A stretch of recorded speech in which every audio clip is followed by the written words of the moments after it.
James Creedon with Media Watch on the other side of the studio. Good evening to you, sir.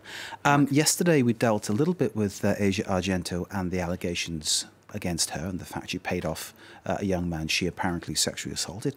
And now, 24 hours later, we have her side of the story. Is replying. That's right. So I figured we should focus on it again this evening. It's kind of, you know... In fairness. And if you read... I mean, the thing is, if this wasn't...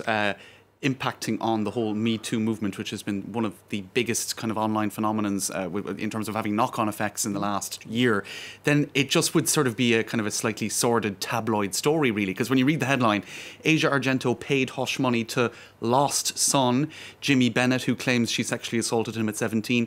Late boyfriend, Anthony Bourdain, helped her navigate the matter.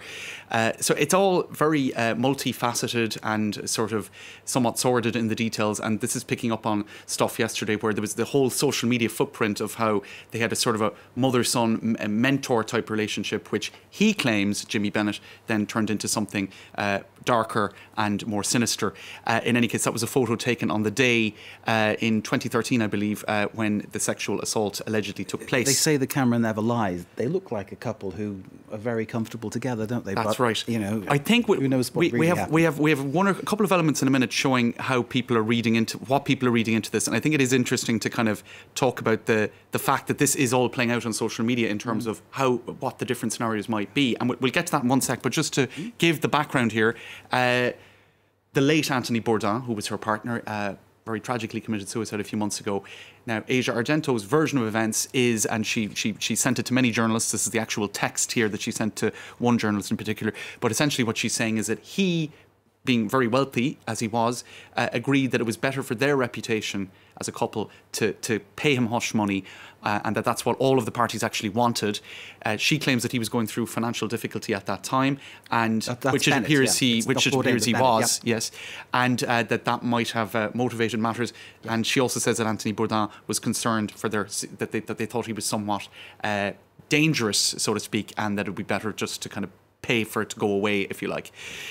Now, in terms of what the reaction, and she said she's deeply hurt and whatnot. Now, then you've got everybody, you know, picking a side because it is the court of public opinion here, tried and all of that online as opposed to in courts. One person saying it makes no sense to pay off a false accuser. The money changed hands because it becomes a proof of a relationship. So he's already in the courtroom here. And another person replying saying it does make sense. If you were a rich, famous person, would you prefer to be dragged through the mud, or would you rather pay the fee to keep it quiet? Asia may have done it or may not have. That's for a jury to decide. But you see, this is the age we live in. That's the Donald Trump sort of defence, isn't it? Let's just pay them anyway to shut them. Right. But I mean, this is the extraordinary kind of time that we're living in right now, where I suppose this particular aspect of the Me Too story, in the sense that one of the chief accusers of Harvey Weinstein herself became accused, is really now putting the spotlight on. Well, shouldn't we wait a little bit to know the full facts, and should the arbiter be social media and public opinion?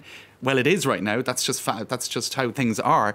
To show you some of the other comments online, this is one article by I think it's Sarah Elizabeth Kopp for the New York Daily News. Me Too must not flinch in the face of the allegations against Asia Argento. Abuses of power are wrong, no matter who commits them. That's kind of an echo of what we were seeing yesterday.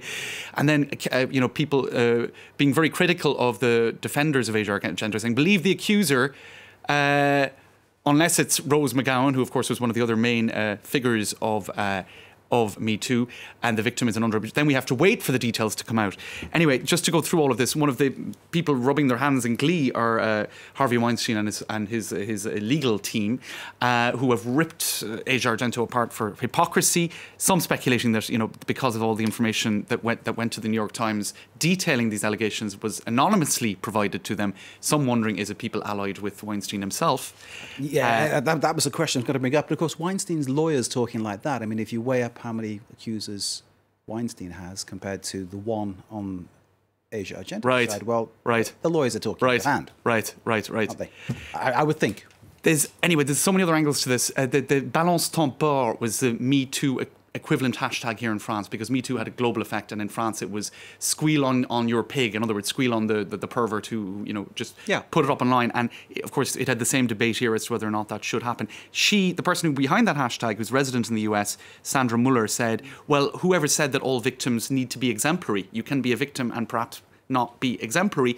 And she is pointing the finger of blame at what she calls the Weinstein system, which is trying to discredit the whole movement. And there was a whole interview with her in La Parisienne, which is a section of the Parisien newspaper today. So a lot of curiosity about this in France because the Balance ton port movement, which was an extension or offshoot of the Me Too movement, had such an impact here as well.